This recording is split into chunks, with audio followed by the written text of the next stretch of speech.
পরিষ্কার ভাষায় একটা জিনিস বলতে চাই, যতজন নিরীহ মাদ্রাসার ছাত্র আলেমদেরকে আওয়ামী দুঃশাসন জঙ্গির ট্যাগ লাগিয়ে গ্রেফতার করে রেখেছে, এই 24 ঘন্টার ভিতর তাদেরকে মুক্তি দিতে হবে।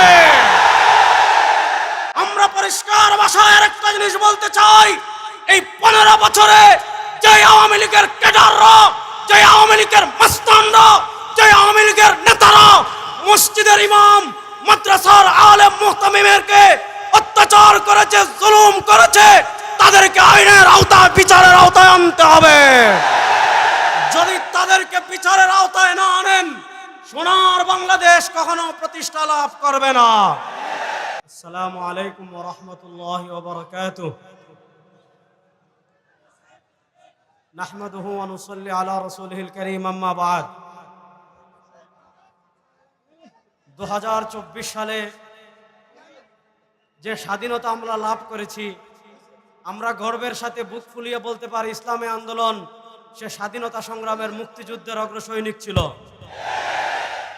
আমরা পরিষ্কার ভাষায় বলতে চাই, 2008 সাল থেকে 2024 সাল পর্যন্ত এই বাংলাদেশকে আওয়ামী দুঃশাসন, আওয়ামী লীগের স্বৈরাচারী শাসক এই বাংলাদেশকে জাহান্নামে পরিণত করে রেখেছিল।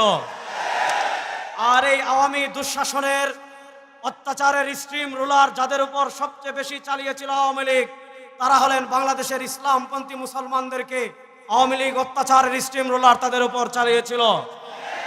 আমরা আজকের এই সমাবেশ থেকে পরিষ্কার ভাষায় বলতে চাই, জঙ্গি খেলার জঙ্গি ট্রাম, জঙ্গি নাম দিয়ে ফাজাইলে আমল বইকে জঙ্গি বই বলে, কোরআন হাদিসের বইকে জঙ্গি বই বলে, বাংলাদেশের টেকনাফ থেকে তেতুলিয়া পর্যন্ত যতজন নিরীহ মাদ্রাসার ছাত্র আলেমদেরকে আওয়ামী দুঃশাসন জঙ্গির ট্যাগ লাগিয়ে গ্রেফতার করে রেখেছে, এই 24 ঘন্টার ভিতর তাদেরকে মুক্তি দিতে হবে।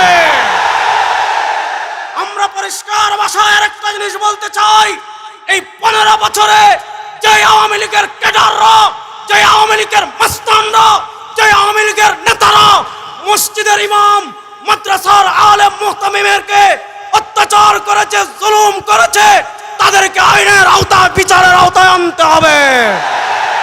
যদি তাদেরকে বিচারের আওতায় না আনেন, সোনার বাংলাদেশ কখনো প্রতিষ্ঠা লাভ করবে না। আমি বাংলার উলামায়ে কেরামকে বলবো, এই স্বাধীনতা লাভের পিছনে ইসলামী আন্দোলন বাংলাদেশের অবদান আছে না নাই?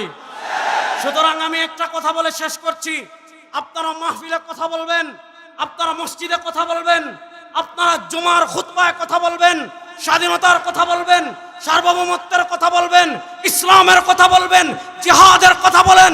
যদি কেউ আপনাদেরকে বাধা দেয়, জুতা দিয়ে পিটিয়ে মসজিদ থেকে বের করে দিবেন।